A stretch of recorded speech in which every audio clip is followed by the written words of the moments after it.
मरीजों के दर्द को। यहाँ कितनी महिलाएं बैठी हैं, इन्होंने पशु पाल रखे होंगे, इनको खेत नहीं है, गाली खा के घास खाती है बेचारी और दूध बेच के अपना घर चलाती हैं। इतनी आसान नहीं गरीबों की जिंदगी। अमीर का तो कुत्ता भी इस गर्मी में एसी लगा हुआ है, ऐसे कमरे में, सर्दी आएगी हीटर लग जाएगा, बीमार होगा डॉक्टर आएगा बढ़िया, उसके खाने के लिए अलग से भोजन और दूध आता है, वो छोटे छोटे गोलियां चाहिए। यहाँ तो जैसे रुके सूखे मिल के उसी में जीवन यापन करना पड़ता है।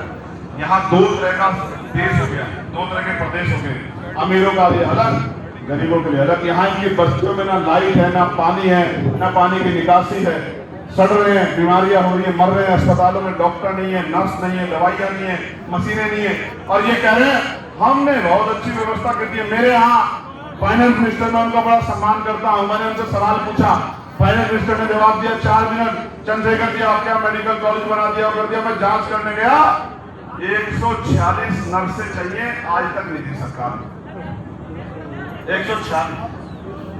आप बताओ क्या मिल रहा है? सिर्फ अपमान, अन्याय, अत्याचार, और अगर कोई बोल जाए तो लाठी। जेल तो क्रांतिकारियों के लिए कहना होती है, जेल से कौन डर रहा है भाई? SC ST के अधिकार बचाने के लिए मेरे 4 साथी जम्मू कश्मीर के जेल गए हैं। आंदोलन हुआ था, पुलिस ने पकड़ के बिठा दिया गाड़ी में और बाद में उनके खिलाफ मुकदमा कर दिया। और जो विरोधी हमारे कहेंगे भाई वो तो जेल भेज दिए, जेल इस सरकार के दमन से लड़ने के लिए जेल नहीं, गोली भी मुबारक, लेकिन झुकेंगे नहीं। मेरी बात का भी आप बताइए, अगर न्यायपूर्ण सरकार होती और ये अगर कार्यक्रम करने देती, आपको नहीं पता कितनी जगह परमिशन मत लिए, बता दे। एक जगह देखिए उसको धमका दिया, जगह मत देना चंद्रशेखर को, दूसरी जगह देखिए धमका दिया, जगह मत देना चंद्रशेखर को। तुम इन जगह से निकाल दोगे मुझे, इनके दिल में से निकाल दो, तब तो मानो आपको दिल में से निकाल दो। जगह नहीं देंगे, बसें रोक देंगे, बैनर फाड़ देंगे, परमिशन नहीं देंगे, क्या कहने दोगे? आज मेरे लोग कमर कस के बैठे हैं, आने दो 27, हम देंगे आपको जगह, चिंता मत करो, मेरी बात को याद रखना। हम देंगे, खूब सभाएं करना और खूब हमारे खिलाफ प्रचार करना कि सरकार अच्छा काम नहीं कर रही है। आज जितनी आप हमारी आलोचना करोगे, उस आलोचना सीखने के काम करेंगे। आप में हमें फर्क है, लोकतंत्र को मानते हो, आप डंडा तंत्र को मानते हो। डंडा तंत्र जनता ज्यादा दिन नहीं सुनती। ये वो मेरठ, मुजफ्फरनगर, शामली की धरती है, अंग्रेजों के पैर उखाड़ दिए थे, अंग्रेजों के खालिस्तान क्रांति में यादें भी याद है। कोतवाल धर्म सिंह गुर्जर और माता दीन वाल्मीकि जी के नेतृत्व में अंग्रेजों के पैर उखाड़ देते, अंग्रेजों को जगह नहीं मिल रही थी। आप तो अंग्रेजों के मुकाबले कुछ भी नहीं हो, आप तो यहीं के लोग हो, यहीं के लोग हो। जनता खड़ी हो जाएगी, दिमाग ठीक हो जाएंगे। सुनो, 4.5 साल जनता का दमन और चुनाव से 1 महीने पहले जनता के पैर पकड़, दादी चाची मेरे सर पे हाथ रख दो, बुआ बहन मेरे सर पे हाथ रख दो, हम आपकी मदद करेंगे, पैसे ले लो, शराब ले लो, मिठाई ले लो। और जब चुनाव खत्म तब नेताजी कह रहे हैं कि हमारा क्या मतलब आपसे? हमने कहा था कि आप हमें वोट दे दो। मैं बहुत कुछ बता रहा हूं आपको। अगर वोट का अधिकार नहीं होता मेरे लोगों, मेरी बात को गौर से सुन लेना, अगर वोट का अधिकार नहीं होता तो एक भी लंबे कुर्ते वाला आपकी बस्ती में दिखाई नहीं देता। गरीबों, मेरी बात को याद करके सुन लेना। ये वोट का अधिकार है जिसकी वजह से बड़े बड़े धरना से जिनकी गाड़ियां नहीं गुजरती आपकी गलियों से, बातें आपकी गलियों में। क्यों? क्योंकि आप पे वोट का अधिकार है, इसलिए क्योंकि बाबा साहब अपने 4 बच्चों कुर्बानी से देख गए। ऐसे नहीं मिला, मांगने से कुछ नहीं मिला, स्कूल नहीं मिले मांगने से, स्वास्थ्य नहीं मिला, रोजगार नहीं मिला, संघर्ष करना पड़ा। और आज तो कानून के होते, संविधान के होते संघर्ष करना पड़ रहा है। बच्चे SSC जुड़ी के वहां बैठे इलाहाबाद में धरना कर रहे हैं। नीट के बच्चे, 23 लाख बच्चे आज दिल्ली में आंदोलन कर रहे हैं। कौन कौन नहीं आंदोलन कर रहा है? इस सरकार ने सबको सड़क पर ला दिया है। आप इस सड़क को, इस सरकार को सड़क पर ला दोगे नहीं ला दोगे? आवाज कम सी लग रही, डर रहे हो क्या? देखो, ये जनता को अगर सड़क पे लाएंगे तो जनता इनको सड़क पे ले आएगी, इसी बार मेरा विश्वास है। और मैं आपसे जो कहना चाहता हूं उस पर गौर करो। देखो, गौर से सुनो, घर नहीं बैठना। पंचायत चुनाव क्यों नहीं करवा पाई सरकार? मैं कितने दिन से कह रहा था। मैं जब प्रभु सम्मेलन में आया था तो मैंने आपसे कहा था कि ये सरकार इतनी डरी हुई है। आजाद समाज पार्टी की बढ़ती ताकत से किसान, नौजवान, महिलाएं, हर समाज का व्यक्ति जुड़ रहा है। ये इतने डरे हुए हैं कि ग्रामीण क्षेत्रों में नहीं छोड़ेगा चंद्रशेखर को, तो इन्होंने पंचायत चुनाव ही पीछे हटा दिया। अगर आपने अच्छा काम किया तो पंचायत चुनाव के पीछे हटा भाई। क्यों नहीं करा प्रधानी का चुनाव, क्यों नहीं करा बीडीसी का चुनाव, क्यों नहीं करा पंचायत उसका ग्राम पंचायत मेंबर का, जिला पंचायत चुनाव क्यों नहीं करा? क्योंकि मैं बताता हूँ, पंचायत चुनाव कराते मेंबर हमारे जीतते ज्यादा, फिर आप डंडे के दम पे कप्तान को डीएम को कहते जाओ जिला पंचायत उठा के लाओ। हमने देखा पिछली बार, और वो जाके कहता चलो वो कहता साहब नहीं जाऊंगा, तेरे खिलाफ मुकदमा लिखा जाएगा। हमने अपनी आंखों देखा, हमें पता है, बताओ हम देंगे गवाही आपको। अब इनके 2 मेंबर बन रहे हैं, इनका जिला पंचायत अध्यक्ष बन रहा है, विपक्ष के 20 मेंबर बन रहे हैं, उनका कुछ नहीं बन रहा। समझे? जनता ने वोट दी विपक्ष को, जिला पंचायत अध्यक्ष इनका। इसलिए कह रहा हूं, इनको लगा हम ब्लॉक प्रमुख को जिला पंचायत अध्यक्ष जबरदस्ती बनाएंगे तो जनता गुस्से में चली जाएगी, तो उखाड़ के फेंक देगी। तो इन्होंने कहा भाई अब तो हमने पिछड़ा वर्ग, आदर्श पिछड़ा वर्ग आयोग नहीं बनाया, हम तो 6 महीने में कराएंगे। ये अक्टूबर नवंबर में चुनाव कराएंगे। मेरी बात को आप याद रखना, विधानसभा का लिख लो आज मेरी बात को आप। सुनो, इनके पास तंत्र है, मेरे पास एक ही मंत्र है, वो जनता का मंत्र। मैं कह रहा हूं ये है चुनाव कराएंगे। आप ये मान लो कि अगले महीने चुनाव है, घर से निकलो, अगर इज्जत सम्मान की जिंदगी चाहिए, मांगने से ठीक मिलती है। अगर अपनी गुलामी और बेबसी और लाचारी को खत्म करना है तो 5 साल में जितना जुर्म सहा हो, आपकी हत्या हुई, आपके बेटियों का अपमान हुआ हो, आपकी नौकरी गई हो, रोजगार गया हो, आपकी शिक्षा गई हो, आपकी चिकित्सा गई हो, आपको अच्छी सड़कें नहीं मिली, तो फिर 5 साल में एक बार मौका मिलता है, बटन दबा के उनको इलाज करो जिन्होंने आपके साथ अन्याय किया है। और मैं आपको आज कह रहा हूं, घर से निकलो, बस्तियों में जाओ, भाईचारा अपनाओ, लोगों से अपील करो कि हमने सबको मौका देके देख लिया, इस बार हम भाई चंद्रशेखर आजाद के साथ खड़े होकर आजाद समाज पार्टी को ताकत देंगे। मैं लिख कर दे रहा हूं, लिखवा लो मुझसे। नीला झंडा लखनऊ इस बार लगेगा तो लगेगा, मेरी बात को याद रखना। और ये नीला झंडा, फिर कह रहा हूं, ये नीला झंडा किसी एक जाति धर्म का नहीं है, नीला झंडा हर कमजोर का झंडा है। मेरी बात को आप याद रखो, नीला होता है आसमान और वो किसी के साथ भेदभाव नहीं करता है, तो ये नीला झंडा भेदभाव नहीं करेगा। और जैसे प्रधानमंत्री जी कहते थे गुजरात मॉडल, गुजरात मॉडल, इसलिए इसी तरह मैं कह रहा हूं, नगीना मॉडल को अपना लोगे तो गुजरात मॉडल की छुट्टी हो जाएगी। नगीना मॉडल उदाहरण है, नगीना के लोगों ने ऐलान किया है, संदेश भेजा है, और नगीना के कुछ बहादुर योद्धा यहाँ भी दिखाई दे रहे हैं। मैं कह रहा हूं नगीना मॉडल को अपना लो और कमजोर, किसान, दलित, पिछड़ा एकजुट हो जाओ, भाईचारा बना लो। वो भी लोग जो संविधान को मानते, किसी भी जाति धर्म के हो, एकजुट हो जाओ। अगर अच्छी शिक्षा मिलेगी तो एक जाति को नहीं मिलेगी, सबके लिए मिलेगी। अच्छी चिकित्सा व्यवस्था होगी अस्पताल में, किसी जाति को रोका नहीं जाएगा। रोजगार मिलेगा, निष्पक्ष मिलेगा।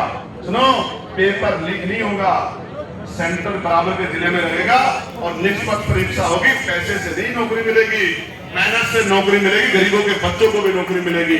कोचिंग सेंटर खोले जाएंगे, वो भी निःशुल्क, कि IAS, IPS, PCS की तैयारी करो, कॉम्पिटिशन की तैयारी करो। एसी वाली लाइब्रेरी में बैठ के जितनी शराब की दुकानें हैं सबको बना देंगे लाइब्रेरी। मेरी बात को याद है, सारी शराब की दुकानों को बना देंगे लाइब्रेरी, और इस शराब को छोड़ाएंगे वहां जहां भाजपा के लोग जहां नारा लगाते रहते हैं बार बार कि उधर चले जाओ, देश में चले जाओ। इस शराब के नशे को वहां छोड़ाएंगे, क्योंकि राजस्व तो चाहिए, लेकिन अपने प्रदेश के नौजवानी को, जवान को बर्बाद करके नहीं चाहिए राजस्व। समझे नहीं समझे? नौजवान रहेगा, देश रहेगा, प्रदेश रहेगा तो सब लोग रहेंगे। इसलिए हर वो काम करेंगे जिससे आपके घरों में उजाला आएगा। और सुनो, जो शहरी क्षेत्र में लोग रहते हैं, 150 गज का प्लॉट देंगे और मकान बना के देंगे। मेरी बात को लिखो जो कह रहा हूं, जिस गरीब पे घर नहीं होगा 150 गज का प्लॉट देंगे शहर में, वही जहां अमीर रहते हैं उसके सामने देंगे और मकान बना के देंगे। ऐसा नहीं देंगे कि 2 लाख रुपए मिल रहे हैं आवास के, 50,000 रुपए अधिकारी खाके हैं और 1.5 लाख रुपए में प्लस्तर भी नहीं हुआ, वो बेचारा कह रहा है एक किस्त आगे आधी दीवार खड़ी होगी, छत अगली बार होगी अगली योजना में। ऐसा नहीं होगा। अगर व्यवस्था बनेगी तो ऐसी बनेगी जिससे सभी के घरों में रोशनी आएगी। मैं बहुत जिम्मेदारी से कह रहा हूँ। कितने गज का प्लॉट? तुम्हें नहीं चाहिए, मुझे लग रहा था, जोर से बताओ। 150 गज का प्लॉट, वो भी मकान बना। समझे नहीं समझे? नौजवानों को बेरोजगारी भत्ता देंगे, जब तक रोजगार नहीं देते आपके क्षेत्रों में लगाएंगे उद्योग धंधे, कुटीर उद्योग, नौजवानों को उनके क्षेत्र में रोजगार देंगे। हाथ नहीं फैलाने देंगे, मैं नौजवान हूं। सुनो, मेरी उम्र 70 साल नहीं है, जो मुझे पहला रात्रि चुनाव लड़ना है। मैं तो आपके बीच में हूं, जब तक जीवन रहेगा चुनाव भी लड़ूंगा। आप ताकत दोगे, आपकी ताकत बन के कलम से आपको आगे भी बढ़ाऊंगा। मैं आपको छोड़ के जाने वाला नहीं हूं। सुनो, मुझे तो गोली लगी, मुझे मैं मरा नहीं, मुझे उस दिन पता लग गया कि मैं मरने वाला नहीं। मेरा जन्म अभी मरने के लिए नहीं हुआ, आपके आंसू पूछने के लिए हुआ, आपकी गरीबी, बेबसी, लाचारी, आपकी परेशानियों को खत्म करके। और जो जगत गुरु सतगुरु रविदास जी महाराज का सपना था, बेगमपुरा राज, ऐसा चाहूं राज में जहां मिले सबन नुअन और छोट बड़े सब समझे रहदास रहे परसन। ऐसे राज की व्यवस्था करना जहां कोई छोटा बड़ा ना हो, जहां कोई ऊंचा नीचा ना हो, जहां कोई किसी का अपमान ना करे, किसी का अत्याचार ना हो, सब समान रूप से आगे बढ़े। जहां किसी को खाने के लिए अन्न की, तन ढकने के लिए कपड़े की, सर ढकने के लिए छत की दिक्कत ना हो, ऐसी व्यवस्था का राज लागू करने का काम, यानी कि संविधान को पूर्ण रूप से लागू कराने का काम हम लोग करेंगे। और मैं अपने जिम्मेदार साथियों से पूछना चाहता हूं कि व्यवस्था होगी ये व्यवस्था? टेम्परेचर क्या है? नहीं, बता दो, जानना चाहता हूँ। टेम्परेचर क्या है, जरा कोई देख के बता देना भाई। सुनो, टेम्परेचर तो बढ़ेगा, लेकिन आपका नहीं, सत्ता वालों का बढ़ेगा। मेरी बात का जब उत्तर प्रदेश में राजकाज बना के अति पिछड़ी जातियों को, पाल को, प्रजापति को, कश्यप को, सैन को, विश्वकर्मा को, निषाद को, जोगी को जब 15% अतिरिक्त आरक्षण मिलेगा, 100 में से 15 नौकरी उनके घर आ जाएगी, तो टेम्परेचर तो सरकार का बढ़ेगा, सत्ता वाली का। मेरी बात का याद रखना, जिन्होंने आपके अधिकार छीने। फिर कह रहा हूं, किसी का छीने भी नहीं। जब 10% ईडब्ल्यूएस दिया जा सकता है तो 15% ईबीसी को भी दिया जा सकता है। इस मेरी बात को याद रखना, समझे नहीं समझे? फिर कह रहा हूं, दोनों हाथ उठा के बताओ, मदद करोगे नहीं करोगे? शराबबंदी में मदद करोगे नहीं करोगे? रोजगार दिलाने में मदद करोगे नहीं करोगे? ये जुर्म जाति के अत्याचार रोकने में मदद करोगे नहीं करोगे? और जो सबसे सीधे, सबसे भोले मुस्लिम भाइयों को कहना चाहता हूं, गाय को अपमान सह रहे हो, इधर आओ, आ जाए समाज पार्टी में, सम्मान भी मिलेगा, हक भी मिलेगा। कहां इधर में बचत आए? फिर कह रहा हूं, एकजुट रहो। हम पहले भारतीय, हम प्रथम और अंत्य भारतीय। जिस दिन देश के हित में और समाज के हित में टकराव होगा तो देश के साथ खड़े रहेंगे। मेरी बात को याद रखना, जब देश के हित में और अपने हित में टकराव होगा। लेकिन जब समाज के हित में और सरकार के हित में टकराव होगा तो समाज के साथ खड़े रहेंगे। मेरी बात को आप याद रखना, नोट कर लेना मेरी बात को। बहुत जिम्मेदारी से कह रहा हूं, व्यवस्था आपकी हो गई है, कई परेशानियों के कागज आए हैं। कश्यप समाज का स्वागत अधूरा है। मैं मानता हूं आप स्वागत करना चाहते हो, मगर मैं चाहता हूं कि आपकी रक्षा सुरक्षा भी होती रहे। मिलजुल के आगे बढ़ते हो, वहां जाओ कश्यप समाज के हमारे साथ मिलजुल के आगे बढ़ते हो, भाईचारा बनाते हो। अच्छा बताओ, धूम में पैर रुके तो नहीं संजय? धूप में पीछे तो नहीं हटोगे? धूप में डरोगे तो नहीं?